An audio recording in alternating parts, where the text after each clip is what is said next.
What's up, guys? It's time for the actual latest chapter review for Record of Ragnarok, Shuumatsu no Valkyrie, chapter 109, entitled Destiny, because, of course, with my flub with chapter 107, not realizing it dropped and missing that stuff, I made sure to keep my eye out for when chapter 108 dropped.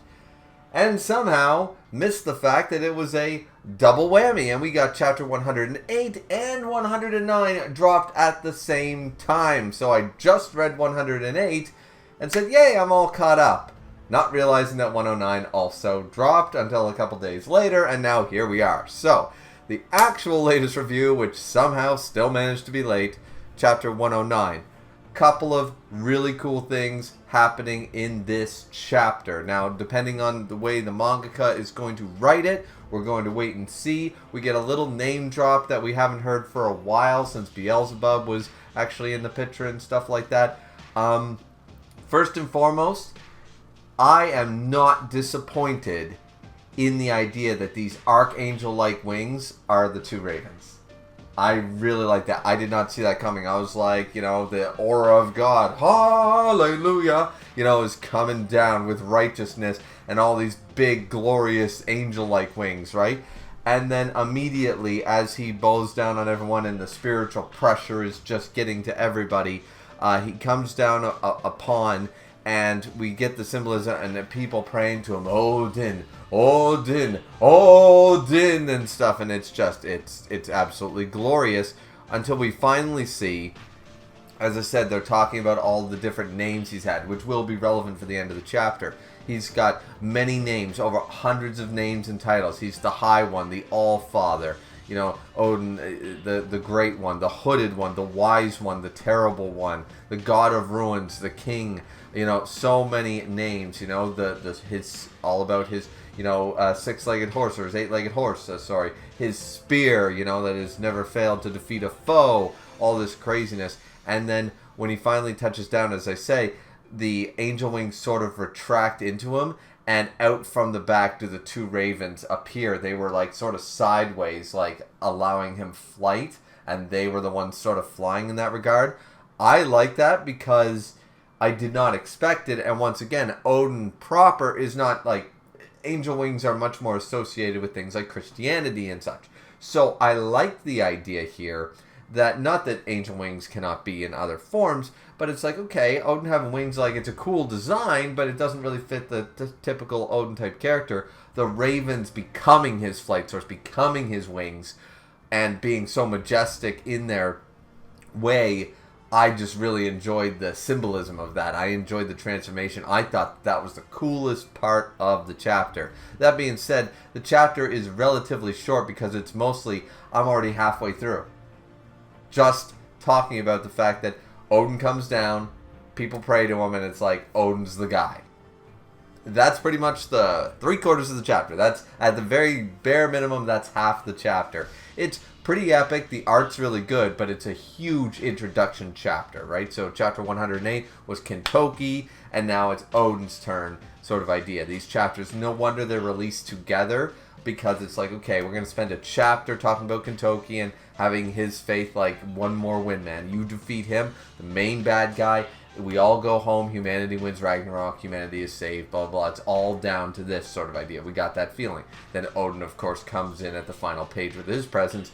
This chapter arrives us with, okay, Odin deserves pages upon pages of entrance, because we've been waiting for this guy, right? So I don't mind that. I really like that and stuff. And of course, the ravens transform back to their normal selves who speak so much. Foolish humans, defying gods, you must beg for your forgiveness, for this is Odin, fighting for the gods in the 12th round, the supreme god of the Norse pantheon, the strongest god of war in all of Valhalla.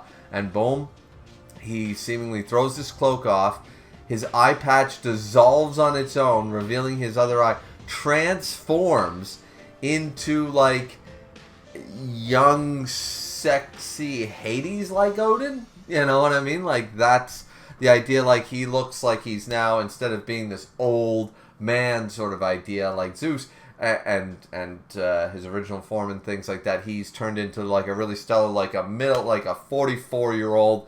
This is my peak. This is my prime. here I am with my battle armor and my gloriousness. Actually, his battle armor reminds me of like Grey Warden shit from Dragon Age. You know, it looks awesome just with the wing epithet and stuff on the front piece. His eye is still got like a scar to symbolize that the fact that there's still the the Eye of Wisdom and all that stuff. It's still there, but he's got like his hair is blown back really nicely. He's got the streaks of white in them, but it's now more of a raven, jet black sort of hair by the looks of it. Like it's actually a very badass looking design. You know what I mean? Like this is young Odin back in his prime. I am curious, however, when he transforms into this, is this the influence of that unknown god? Or is this how Odin, truly, the real Odin, appeared millennia ago? You know what I mean? Like, millions of years ago, thousands of years ago. Is this what he truly appeared like? Like, is that what happens to him, sort of idea? Because we have to remember that this is not the true Odin, yet he possesses the proper primordial god's essence and stuff, so I'm going to assume that while his power is probably not exactly the same, I'm going to assume it's very similar, and everything that we've seen this Odin do is very similar to how the original Odin acts, behaves, and appears. So that's just an assumption at this point. It'd be interesting to see if this manifestation, is part of corruption or what have you, by having a vessel, if you will, in this unknown god who took up the sword and stuff. So everyone, the crowd is trembling. The crowd is absolutely terrified. They're like, there's no point in fighting. There's no point in even trying. We can't win. When he transforms, like they're just like Odin's true form. Like the gods are terrified. Humanity is at a loss, and all he's doing is just standing there, just reeking aura. That's all he's fucking doing, and it's just, all right, whoa. So they realize this god is supreme. He's sacred. He's indomitable. And it's just like, all right, okay, yep. So the other gods are watching, on their heels and stuff. And apparently Zeus has even never seen Odin fight before, because he said, so that's the form he battles in. It's my first time seeing it too. So Zeus has actually never witnessed this fight, this form of Odin.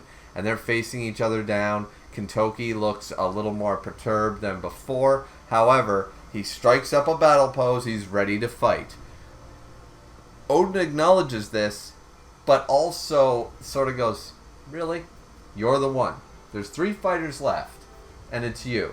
He goes, I wondered who Brunhilde would choose to fight against me. But Buddha's little errand boy, is it? Because remember, they met up with each other before when Kentoki was there to deliver the news and the information that he had gathered and stuff. So they're both standing back, sort of sizing each other up back then.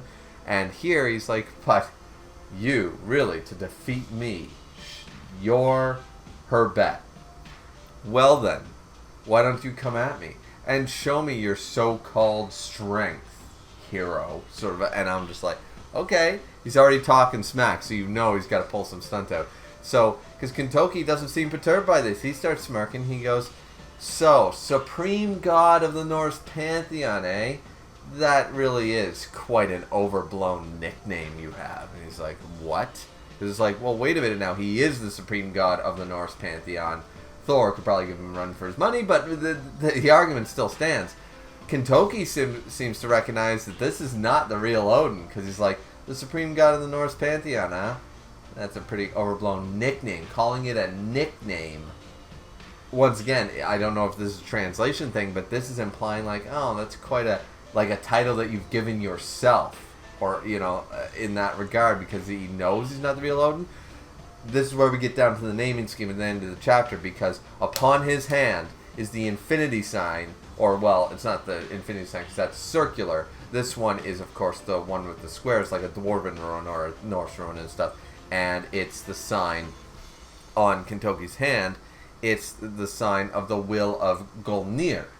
Now, Golnir, the book of Golnir was brought up by Beelzebub, saying that that's where he read about the primordial gods and stuff in the first place. Golnir has also supposedly, from my limited, Google search of all of 2 minutes, is another way to say Odin, or Allfather. So Golnir is actually another name for Odin, as the man who has over hundreds of names and titles. This supposedly is one of them. So this matchup might work in the favor because he is apparently blessed by the will. He's like, I inherited the will of Golnir. And fake Odin seems terrified by seeing this because Golnir, and this would make complete sense, that he would know that this cannot be the true Golnir because he inherited the will of Golnir. In the same way that when he picked up the swordgram and stuff like that, he inherited the will of the primordial gods in one respect. Obviously, Kentoki's backstory is going to reveal that he also is the will of the gods, got the blessing of the gods, or perhaps is even the chosen champion of the primordial gods, where he was a happenstance one. Kentoki was actually chosen and blessed, sort of idea. So maybe something else weird going on here, and Odin specifically chose Kentoki long before. We have no idea.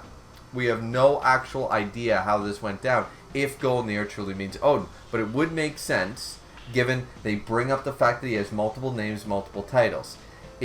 And God of Runes being one of them. He sees the rune. It's a very simple rune. It means Golnir. Golnir was brought up, the book that wrote about the primordial gods. Who better to speak on the primordial gods than somebody who is one? You know, it's basically an autobiography at that point. Makes sense why someone would have writings of it. Who would have written it? One of them.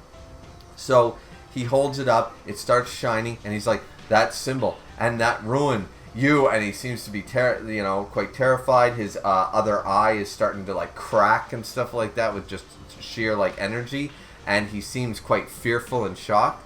And as he said, he goes, I also inherited the will of Golnir. Saying I also, the big thing being I too, or I also being translated, saying that you're not the only one who was blessed by the primordial gods. I was too. So it's a battle of the chosen vessels at this point. That would make a lot of sense. It would also make sense why Kentoki was specifically chosen, since if Brunhilde knows the truth about Odin and stuff like that, it would make sense that she would pit one against the other. You know what I mean? That would make the most sense. So he states that if you resurrect the primordial gods, however, I don't know what you're planning on doing with that, but every drop of blood in my veins is telling me that I will stop you, or I have to stop you, or what have you. So either way, big reveal here that I'm assuming we're going to learn in probably the next 2 chapters. We'll probably learn the full context of Golnir. If not in the next chapter, certainly the chapter after that, or in Kentoki's backstory. I'm going to go off the limb and say that because he doesn't say bringing back the primordial gods is a bad thing. He says your plan to bring them back. I don't know what your plan on doing by bringing them back. I don't know what your plan is by bringing them back. He doesn't say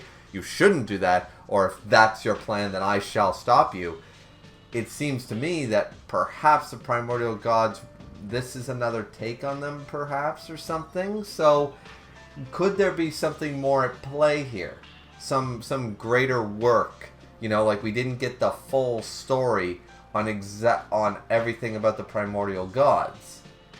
And this will pass down was you, as a god, happened to find the artifacts and my power. We chose Kentoki, and that's going to make the difference. Who knows? I have no idea, but what do you guys think of that theory? I'm looking forward to it. As I said, Golnir could mean a lot of things, and it depends on where the manga wants to take it. Because while Golnir can mean, you know, Odin or All-Father or what have you, they could take that to mean something completely different here in the context of the manga. So it could go any direction, but if we're going to base it off actual, you know, the lore and what apparently is a name that it represents, and it also makes sense given that Beelzebub read a book by a Golnir. I'm just saying, the original Odin writing the book is making a lot more sense, and it doesn't sound very headcanon to me. I think we have enough evidence to say that this is, you know, Kentoki was blessed by the real Odin. For what purpose? Why a human? And why would they want to stand in the way of their own resurrection? Who knows? Or maybe there's a right way to do it. Who knows? This has just gotten, once again, incredibly interesting. I think the lull of the middle fights, I think the lull of all those, the middle fights of Ragnarok is finally over because we're coming down to some of the heavy hitters and stuff. Last round, I thought the last 2 rounds were quite good, and this round is shaping up to be even better, especially where we're covering a lot of the side plot story and stuff like that. I definitely think that Shuumatsu no Valkyrie is picking itself back up. Maybe it's not as good as it once was at the beginning, but it's certainly not slouching for me. So what do you guys think, though? Let me know down in the comment section down below. Don't forget to like, comment, and subscribe for this chapter review and stuff like that, because Destiny, the chapter is entitled Destiny. So if this is the will of Golnir, it's his destiny to fight against fake Odin in the name of the real Odin. You're just an imposter. You've got an inflated name and title that is not yours, and I'm going to beat you down, you know? Everything's, to me, it's writing on the goddamn wall, but you guys let me know what you guys think about that, and let me know, as I said, in the comment section down below. And we'll see you guys back here next time for chapter 110 of Record of Ragnarok, and if it is a double drop again, hopefully I make sure to check that next time. So, with that being said, have a good one, everyone. Sayonara.